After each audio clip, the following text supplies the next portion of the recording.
Hello வணக்கம். Welcome to orange candy. இன்றைக்கி நம்ம பார்க்க போகிற ஒரு ரெசிபி, ஒரு ஸ்நாக் ஐட்டம். இது கோதுமை மாவு பிஸ்கட். இது வந்து சக்கர்பாறைன்னு சொல்லுவாங்க. இதுக்கு தேவையான பொருள் என்னென்னு பார்த்துக்கலாம். ஒரு கப் கோதுமை மாவு, 1/4 கப்லேருந்து அரை கப் வரைக்கும் நீங்கள் சர்க்கரை எடுத்துக்கலாம். உங்களுக்கு எவ்வளோ ஸ்வீட்னஸ் வேணுமோ அதுக்கு தேவையான அளவுக்கு நீங்கள் சர்க்கரை எடுத்துக்கலாம். குறைஞ்சது ஒரு 1/4 கப், ஒரு கப் மாவுக்கு 1/4 கப் சர்க்கரை எடுத்துக்கணும். அப்புறம் 2 ஸ்பூன் நெய், பிசையறதுக்கு தண்ணி. இப்போ இந்த சர்க்கரையை வந்து மிக்சியில் அரைச்சி பொடியாக வைக்கணும். ஸோ அதை நம்ம பண்ணிக்கலாம். அப்புறமா மாவு பிசைஞ்சிக்கலாம்.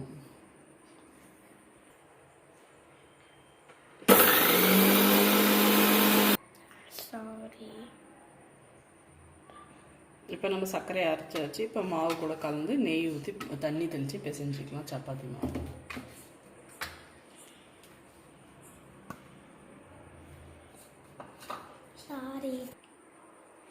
இப்போ நம்ம மாவில் இந்த அரைச்ச சர்க்கரையை ஆட் பண்ணிட்டோம். இப்போ நம்ம அந்த 2 ஸ்பூன் நெய் இதில் மிக்ஸ் பண்ணி மாவு வந்து தண்ணி தெளித்து அப்புறம் பேசணும்.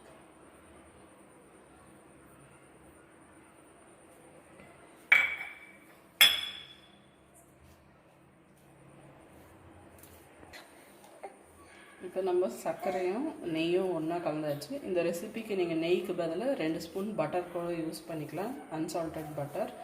இப்போ நம்ம அதில் தண்ணி தெளித்து சப்பாத்தி மாவு பதத்துக்கு நம்ம இப்போ பிசைஞ்சுக்கணும்.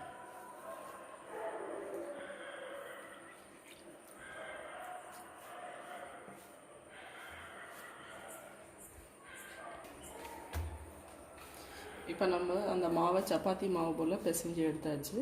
இதை நம்ம வந்து இப்போ சப்பாத்தி திரட்டுற மாதிரி திரட்டிக்கலாம். இதுக்கு வந்து நீங்கள் ஃபுல் மாவு வந்து நீங்கள் இதுவே ஸ்லாப் மேலே யூஸ் பண்ணுறீங்கன்னா நீங்கள் அப்படி திரட்டிக்கலாம்.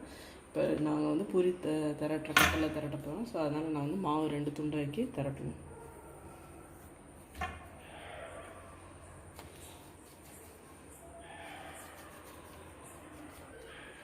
இது ரொம்ப மெலிசாக சப்பாத்தி போல் திரட்டணும்னு அவசியம் இல்லை, கொஞ்சம் கனமாகவே இருக்கலாம்.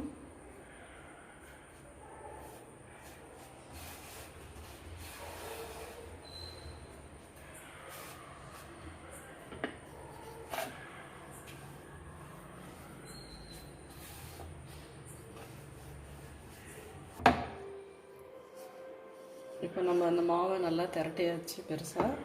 இப்போ நம்ம ஒரு நைஃப் இல்லைன்னா பீஸா கட்டர் வச்சு மெலிசாக 1 இன்ச் சைஸ்க்கு நம்ம பிஸ்கட் மாதிரி நீட்டாக கட் பண்ணிக்கலாம்.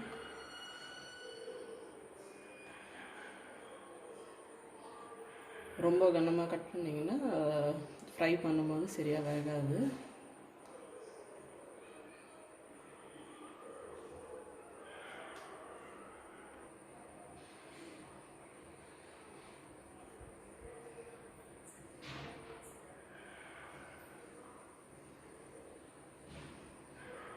இப்போ நம்ம இதை கட் பண்ணியாச்சு. இப்போ நம்ம எடுத்து பீசஸ்லாம் எடுத்து தனியாக வச்சுக்கலாம் ஃப்ரை பண்ணுறதுக்கு.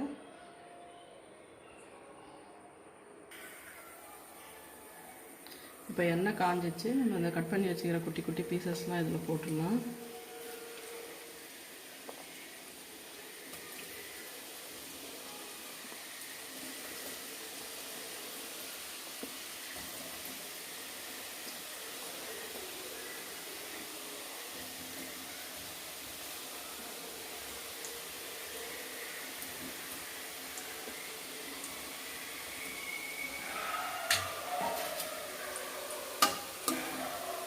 கொஞ்சம் லேசாக கலரி விட்டுருங்க. அப்போ ஏதோ ஒன்றோட ஒன்று ஒட்டாது.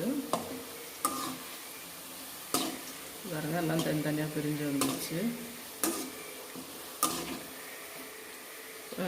நல்லா கோல்டன் ப்ரௌன் ஆகிற வரைக்கும் ஃப்ரை பண்ணிடுங்க.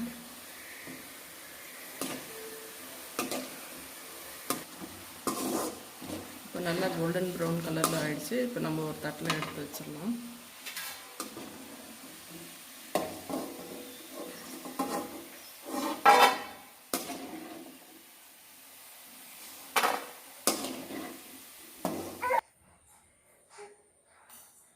இப்போ நம்மளோட சக்கர்பாறை ரெடி ஆகிடுச்சு.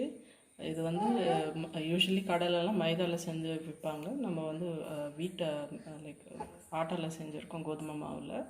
அதனால் இது ஏன்னா அதே டேஸ்ட்டில் தான் இருக்கும். கண்டிப்பாக அதை ட்ரை பண்ணி பாருங்கள். உங்களுக்கு பிடிச்சிருந்தா இந்த வீடியோவை லைக் பண்ணுங்கள், ஷேர் பண்ணுங்கள். அப்புறமா உங்கள் வியூஸை கமெண்ட் செக்ஷனில் சொல்லுங்கள். ஆரஞ்சு கேண்டிக்கு சப்ஸ்கிரைப் பண்ணுங்கள். நன்றி, வணக்கம்.